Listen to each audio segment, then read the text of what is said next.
Hey, everybody. Don Martelli back at it with another episode of the PR Broker Podcast. Speaking today with a gentleman that's with the Inspired Culture, yourpathinspired.com.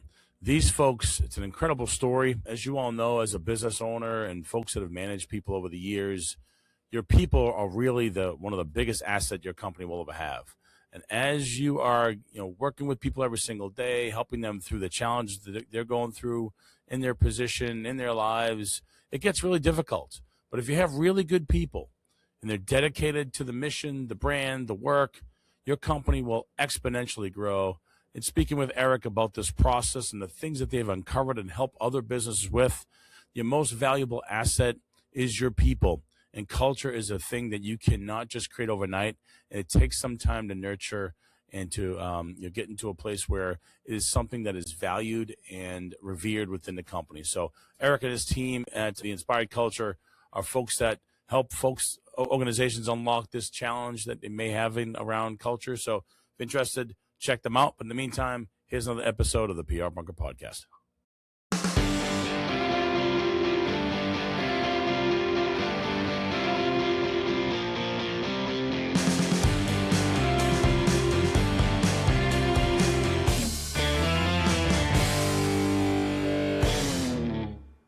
What's up, folks? Welcome back to the PR Bunker. Excited for this session today with my buddy Eric Himes, who is going to inspire you. He inspired me, which is why he's here. The works that he does for the companies he works for inspires folks to basically invest in their employees. And it's a really interesting story. I felt it was kind of interesting to have him on here because it's a little non-profit-y, but it's also very corporate focused and culture focused. Eric, it's a pleasure to have you here down in the PR Bunker. And I apologize for my raspy jazz singer voice, but I'm getting over a cold, but I don't have time to be sick. Well, Don, thanks for having me. It's a pleasure to be with you today, and I'm excited to have an incredible conversation with you. Absolutely. So I said this before we started. I think everybody's journey has an interesting plot twist or two. You didn't wake up one day and say, this is what I want to do for work. And here you are. How'd you get here? So first and foremost, before we get into it, little background about you and about the company, and then kind of tell us how you got here.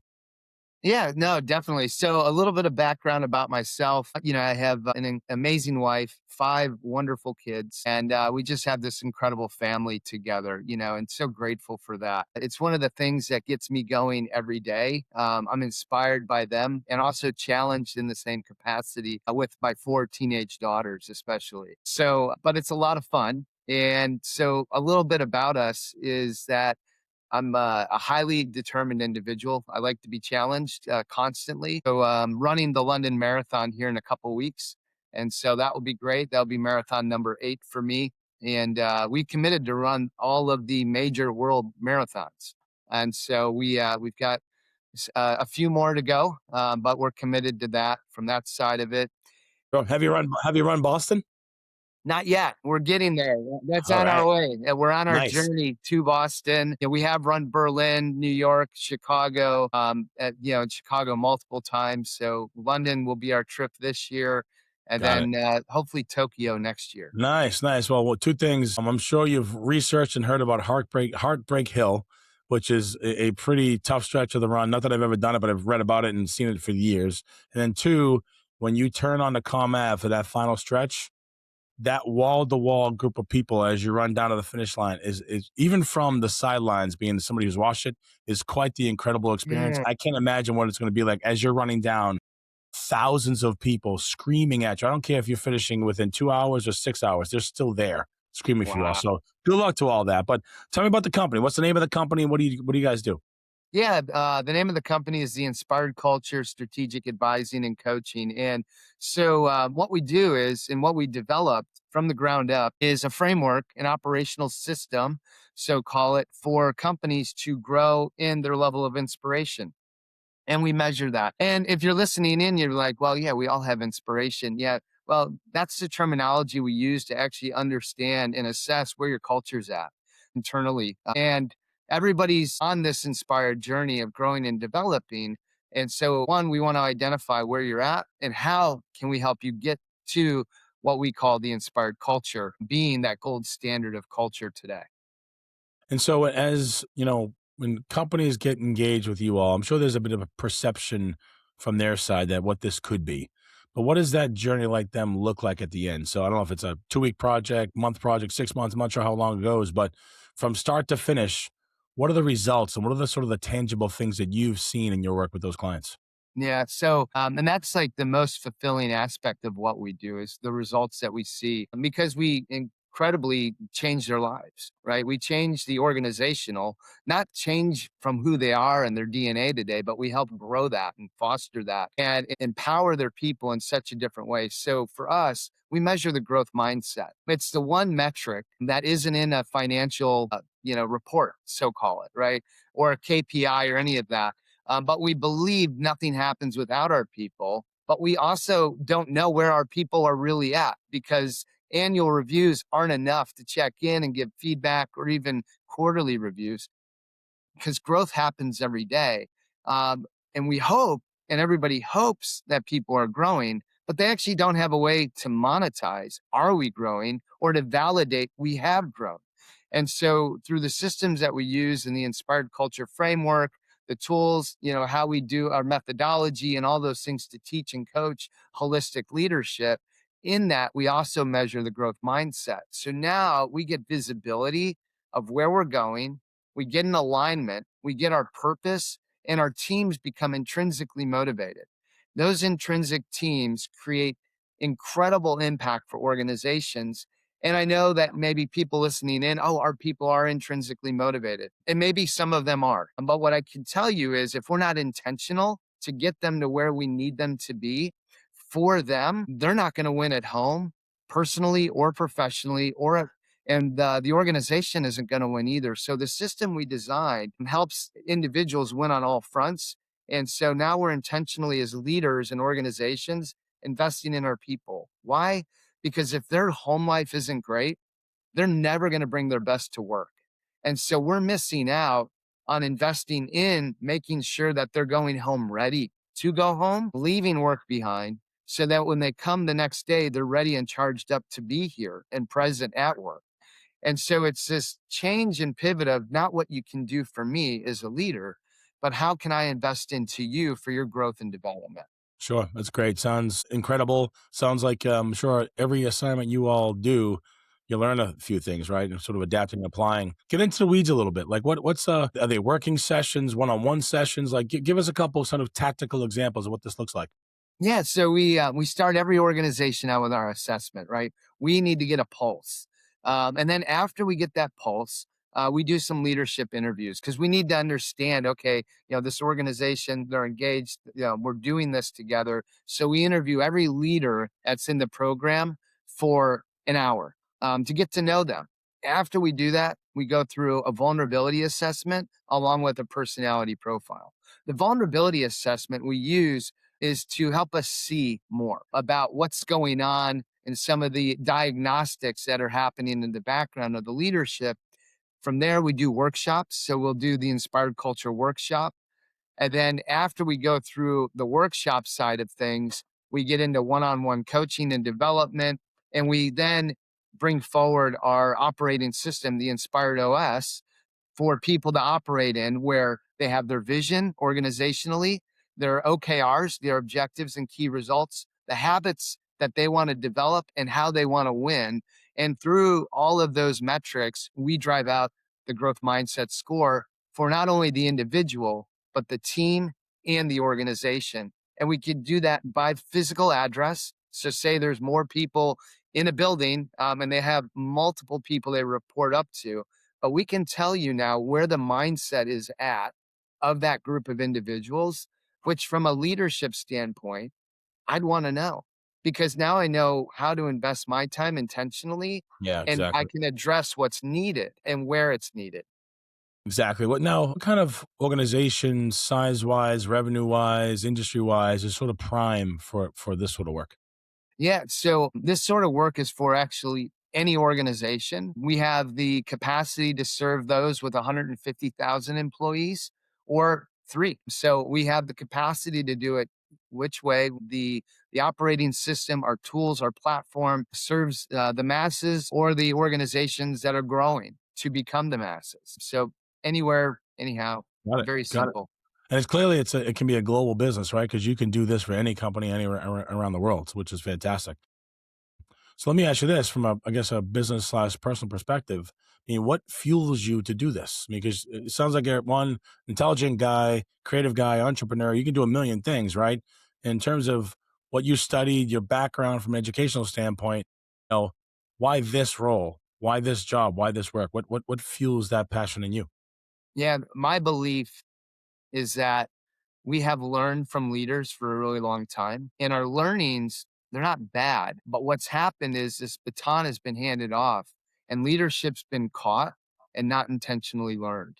And so what we're doing is we're all chasing, many of us chase financial performance outcomes because we can measure those. But there's a cost to the individual that's, there, all of us, right? Leadership, and I believe everybody's a leader in an organization, but there's a cost to all of us working 60, 70 hours to making it happen for the business while we're losing everything else that's more important at home, being our family, our kids, those relationships that are invaluable because we're not intentionally investing into them.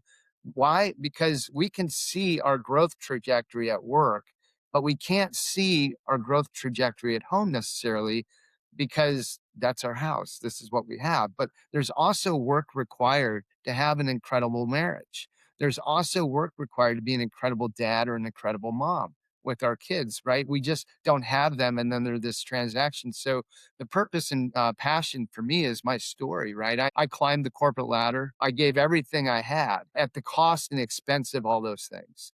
And I said, there's got to be a different way, right? And so God put it on my heart to say, hey, we need you to do this. This is the work I have for you. You need to bring a model into corporate America to help corporate America see some things that they're not seeing today. And also to show them they can still accomplish all of their goals they want to, but care for people differently in the process. That's And great. so we're bringing that alignment to say you can get all these things, you can have hyper growth. And by the way that we engage with your teams and help them grow intrinsically, you're going to actually get a higher performance marker today than you would not using us. Wow. And that's a proven path forward.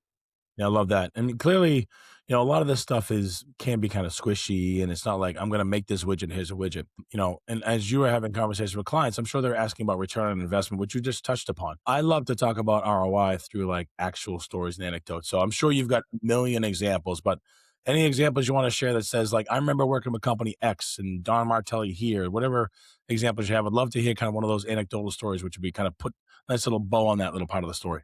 You bet. Yeah. So we have a client. They've been with us now for, we're going on year three.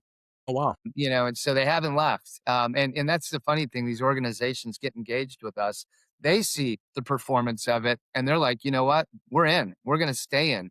And so we're actually our white paper's almost done on them. We reduced their turnover by 46%. wow, We had put millions to the bottom line for that. The productivity value has gone up from a 1 to 2.25, 125% increase in productivity, same amount of hours worked. And their ability to accomplish goals and accomplish strategic items, right? Not the whirlwind of the business, but working on the business, moving the business forward. They have made an incredible impact. As an organization, they've accomplished over 800 goals. 800. holy They smokes, that's yeah, incredible. and they accomplished on time all of their objectives and key results. Those are the strategic things to build the business. They've done that as well. They've grown their teams. They have 19 new positions to hire for that they didn't have before, and they received some really incredible awards that they didn't get before.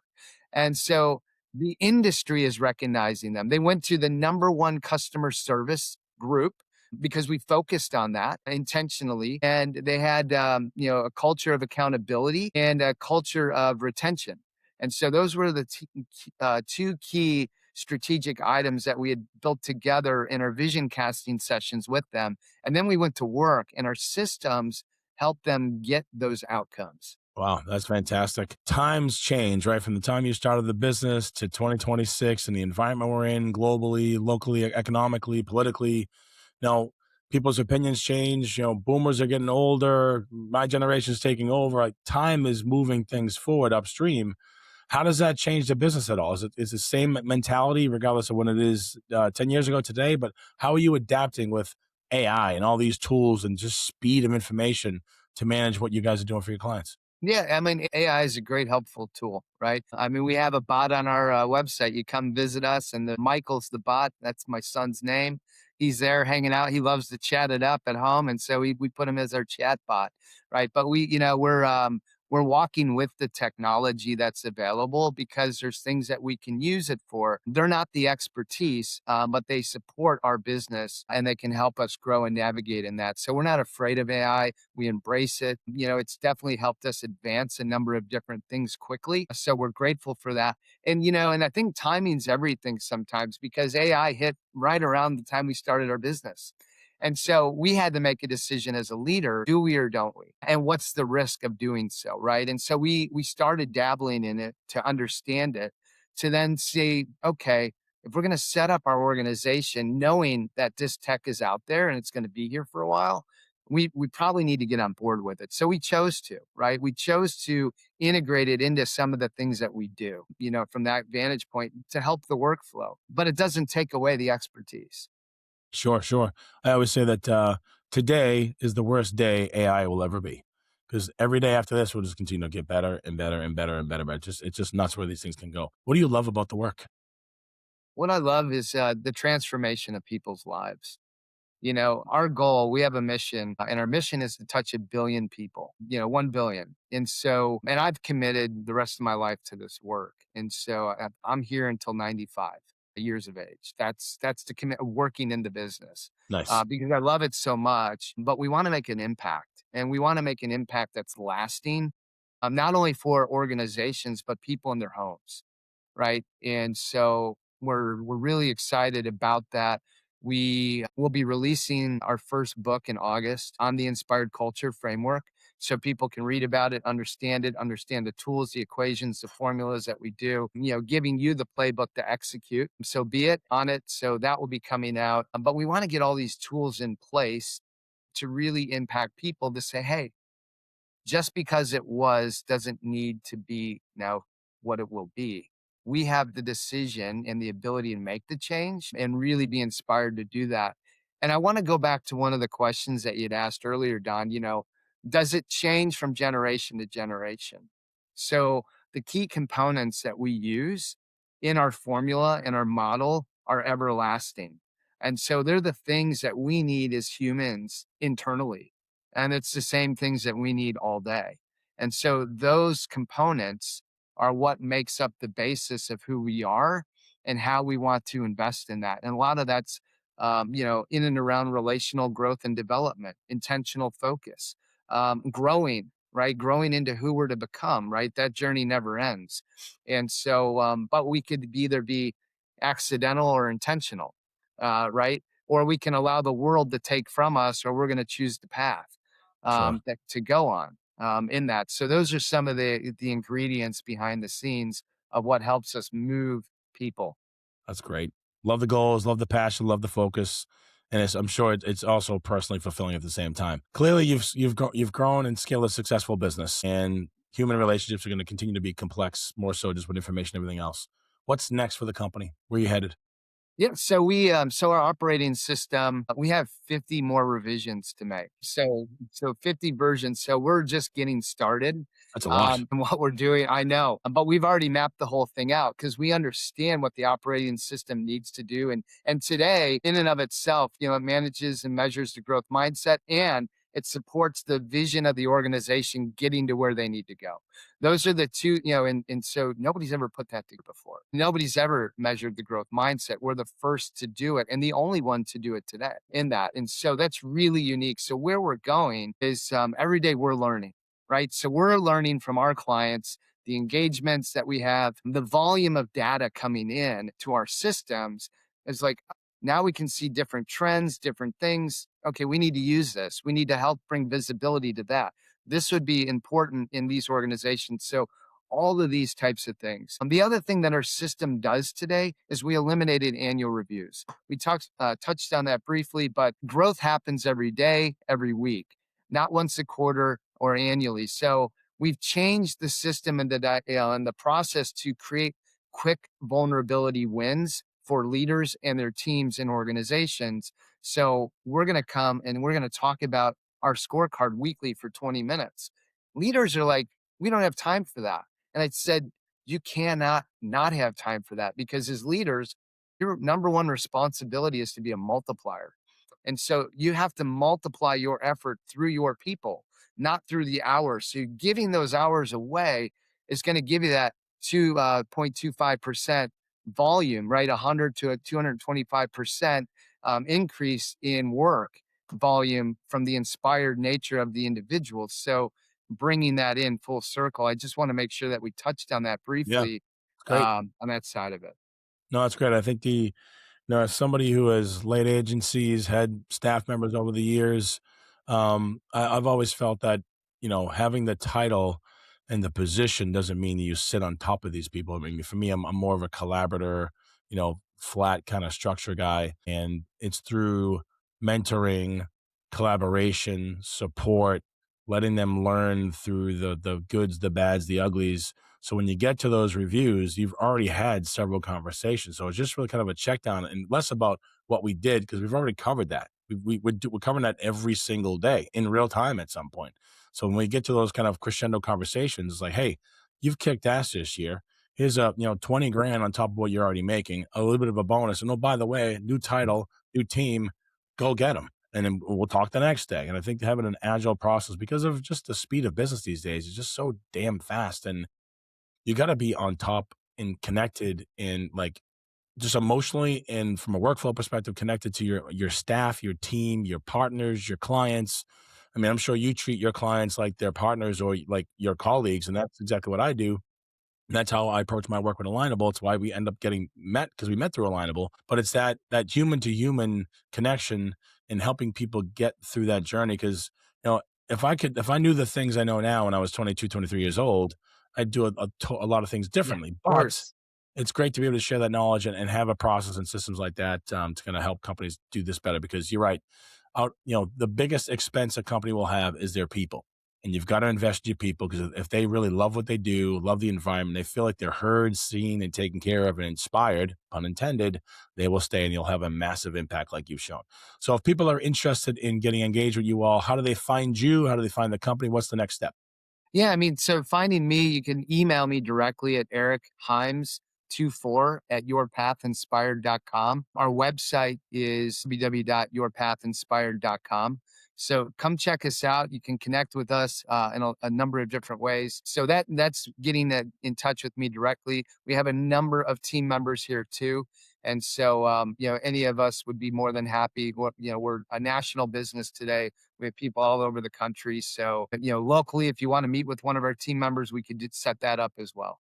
Yeah, face to face, and with these kinds of conversations and the work that you do is probably really important as well. Because the digital stuff is great because we can do volume of conversations, but this sort of stuff, human to human, is really important in person. How about from a networking perspective? Where can people find you? LinkedIn, Alignable, wherever else?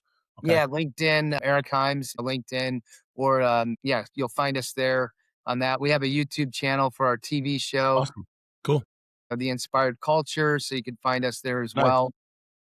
And you got a book coming out. When's Yeah, the book coming out? so in August, yeah, so we have a book coming out on the inspired culture. We're really excited about that. The heart behind it was we want to get this methodology out to everybody we can possibly get it out to. It will, from what our publisher says, and they published a number of books. They've highlighted that this will be a pretty good leadership book for people to learn and read and take back with them. All right. So one last question that I typically ask from time to time, and I feel it's appropriate for this. In 15 seconds, describe how you inspire companies to do what they do better. In 15, I'll do it in 3. Oh, We there you give go. them we give them eyes to see. Give them eyes to see. Look at that. Just dropping the microphone and walking off the stage. Love that. Fantastic. Well, Eric, it's been a pleasure to get to know you, two, to have this professional relationship you and I are starting to build.